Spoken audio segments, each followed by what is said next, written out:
Good morning all of you. आज हम class 12th agriculture कृषि रसायन का एक चैप्टर मृदा कोलाइड जो एग्ज़ाम की दृष्टि से बहुत महत्वपूर्ण है उसकी चर्चा करने वाले हैं। तो उसमें मृदा कोलाइड यानी अपनी बुक का चैप्टर नंबर 3 है और इसमें एग्ज़ाम में भी क्या एक बड़ा क्वेश्चन पूछा जाता है 4 नंबर का। तो मैं ये चाहता हूँ कि इस चैप्टर में आपके ये जो 4 नंबर का जो क्वेश्चन आता है वो बिल्कुल यानी कि उसमें से आपको 4 में से 4 मिले। तो इसमें देखो इस चैप्टर की शुरुआत करते हैं। चैप्टर का नाम है, ये जो अपनी क्लास है वो हिंदी मीडियम और इंग्लिश मीडियम दोनों क्लास के बच्चों के लिए कंबाइन रहेगी।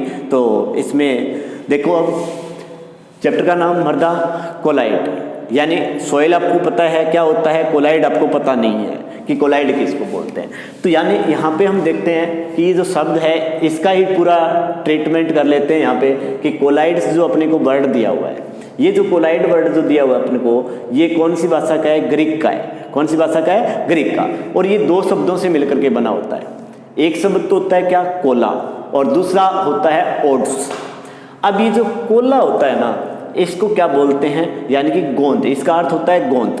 और ओड्स का अर्थ यानी कि समान, यानी कि वे पदार्थ जो गोंद के समान होते हैं, गोंद के समान होते हैं, उनको हम क्या बोलते हैं? उनको हम क्या बोलते हैं? कोलाइड्स बोलते हैं। क्या बोल देते हैं? कोलाइड्स बोल देते हैं। वे पदार्थ जो क्या है अपने को दिखने में गोंद के समान है, दिखाई दे। अब इसकी भी क्या की गई? स्टडी की गई। तो इसकी स्टडी की यदि अपन बात करें तो यानी कि कोलाइड के ऊपर सबसे ज़्यादा जो सबसे पहले जो काम किया था, जिस बंदे ने काम किया था, उस बंदे का नाम था थॉमस ग्राम। क्या नाम था? थॉमस ग्राम नाम था।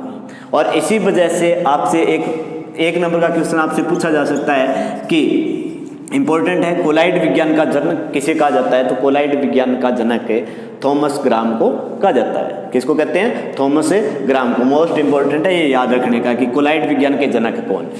अब इन्होंने ऐसा क्या काम किया कि जो इनको क्या है, फादर ऑफ कोलाइड केमिस्ट्री बोला जाता है। तो इन्होंने क्या किया था कि वे पदार्थ जो क्या हो जाते हैं, जल में घुल जाते हैं। क्या हो जाते हैं? जल में घुल जाते हैं। उन पदार्थों को इसने कितने पार्टों में डिवाइड किया था? 2 पार्टों में डिवाइड किया था। कितने पार्टों में?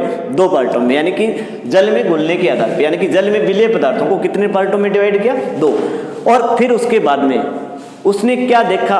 उसने ये देखा कि जंतु झिल्ली होती है, जिसको अपन क्या बोलते हैं? एनिमल मेम्ब्रेन बोलते हैं, कि वे पदार्थ जो क्या हो जाते हैं, इस झिल्ली से पार होते हैं या नहीं होते हैं। इसके बेस के ऊपर इसने यानी कि इन पदार्थों को इसने 2 पार्टों में डिवाइड किया। कितने पार्टों में डिवाइड किया? 2। आपको बोल दे कि एक तो कौन सा? क्रिस्टलाब, और दूसरा कौन सा? कोलाइड। एक तो क्या होता है? क्रिस्टलाब, और एक क्या होता है? कोलाइड। दोनों ही क्या होते हैं? जल में घुले हुए होते हैं। अब कोई भी पदार्थ क्रिस्टलाब कब होगा? कोलाइड कब होगा? इस बात का जो निर्धारण किया जाता है वो किया जाता है किससे? एनिमल मेम्ब्रेन यानी कि जंतु झिल्ली से। किससे? जंतु झिल्ली, यानी कि सेल मेम्ब्रेन होती है, उसमें क्या होते हैं? सूक्ष्म छिद्र होते हैं। तो अब क्या किया इसने, यानी कि ये कोई जंतु झिल्ली ली, इसके अंदर जंतु झिल्ली लगी हुई है। अब इसके ऊपर इसने क्या किया? इसको कीप के अंदर लगा दिया। किस में लगा दिया? कीप में लगा दिया। और कीप में लगाने के बाद में इधर कोई पात्र लगा दिया। तो इसने इस जल में विलेय पदार्थ को इस जंतु झिल्ली के ऊपर डाला, और डालने के बाद देखा कि कुछ जो पदार्थ क्या है इस जंतु झिल्ली को पार करके इस नीचे वाले अपने पात्र में वैक्यूम में आ गया। तो उसको तो अपने क्या बोल दिया? उसको तो अपने बोल दिया क्या? क्रिस्टलाब। क्या बोल दिया? क्रिस्टलाब बोल दिया। क्रिस्टलाब कौन से पदार्थ होते हैं? जो जंतु झिल्ली से क्या हो जाते हैं? पार हो जाते हैं इजीली, यानी कि इसमें से क्या हो जाएंगे? रिमूव हो जाएंगे। तो उसको अपन क्या बोलेंगे? ये बोल देंगे क्या? क्रिस्टलाब बोल देंगे। अब सेकंड की बात करें हम, सेकंड कौन सा है? कोलाइड। कोलाइड कौन से होते हैं? जब आप इसको इसके अंदर डालोगे तो डालने के बाद क्या होगा कि ये इसमें से पास आउट नहीं होगा, यानी कि इस जंतु झिल्ली को पार नहीं करेगा, इस वैक्यूम में ये नहीं पहुंचेगा। तो इसको हम क्या बोलेंगे? कोलाइड बोलेंगे। और वैसे भी आपको अपने माइंड में एग्जाम्पल लेना है किसका? गोंद का। किसका? गोंद का। क्या गोंद को अपन किसी छलनी से आसानी से क्या कर सकते हैं? छान सकते हैं क्या? नहीं छाना जा सकता, नहीं छान सकते ना, तो यानी कि जंतु झिल्ली से वो क्या है, पार नहीं होंगे, और जो पदार्थ पार नहीं होंगे उनको अपने क्या बोलेंगे, कोलाइड बोल देंगे। तो एक बार आपसे पूछा जाए कि यहाँ पे क्वेश्चन बनता है कि थॉमस ग्राम ने जल में विलेय पदार्थों को कितने भागों में डिवाइड किया, तो उसने कितने भागों में डिवाइड किया, 2 भागों में डिवाइड किया। वो दो भाग हैं, वो कौन कौन से हैं, क्रिस्टलाभ और कोलाइड है, क्रिस्टलाभ और कोलाइड है। अब आपसे पूछ लेगा क्रिस्टलाभ क्या होता है और कोलाइड क्या होता है। तो क्रिस्टलाभ आप कौन से पदार्थों को कहोगे, यानी वे पदार्थ जो जंतु झिल्ली से क्या हो जाते हैं, पार हो जाते हैं, तो उनको तो अपन क्या बोलते हैं, क्रिस्टलाभ, यानी कि the substance which can be diffused easily from animal membrane.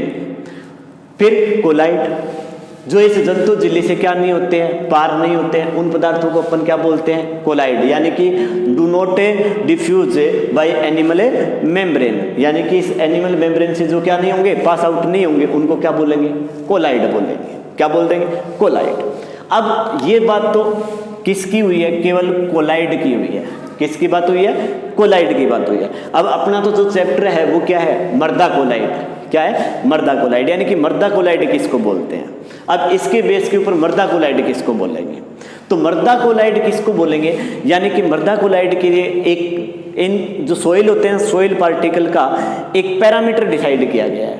क्या डिसाइड किया गया, पैरामीटर, यानी कि वे मर्दा कण जिनके कणों का आकार कितना हो, 1 to 100 मिली माइक्रोन हो, कितना हो, 1 से लेकर के 100 मिली माइक्रोन के बीच में हो, और साथ में वो कण क्या करे, कोलाइड की क्या है, सभी शर्तों को क्या करे, पूरा करे, तो उसको अपन क्या बोल देते हैं, सोइल कोलाइड बोल देते हैं। तो सोइल कोलाइड की क्या डेफिनेशन बोलोगे, ऐसे मर्दा कण जिनके कणों का आकार है वो 1 मिली माइक्रोन से क्या हो, 100 मिली माइक्रोन के बीच में हो, तथा साथ में कोलाइडी गुण रखते हो, साथ में क्या करते हो, कोलाइडी गुण रखते हो, यानी कि सोइल पार्टिकल है उसका जो साइज है वो किसके बीच में होना चाहिए, 1 से 100 के बीच में, 1 to 100 के बीच में, और ये भी यूनिट कौन सी रहेगी, मिली माइक्रोन रहेगी। साथ में प्रॉपर्टी इनकी किसकी होनी चाहिए, कोलाइड्स की होनी चाहिए, तो उसको अपन क्या बोलेंगे, मर्दा कोलाइड बोलेंगे।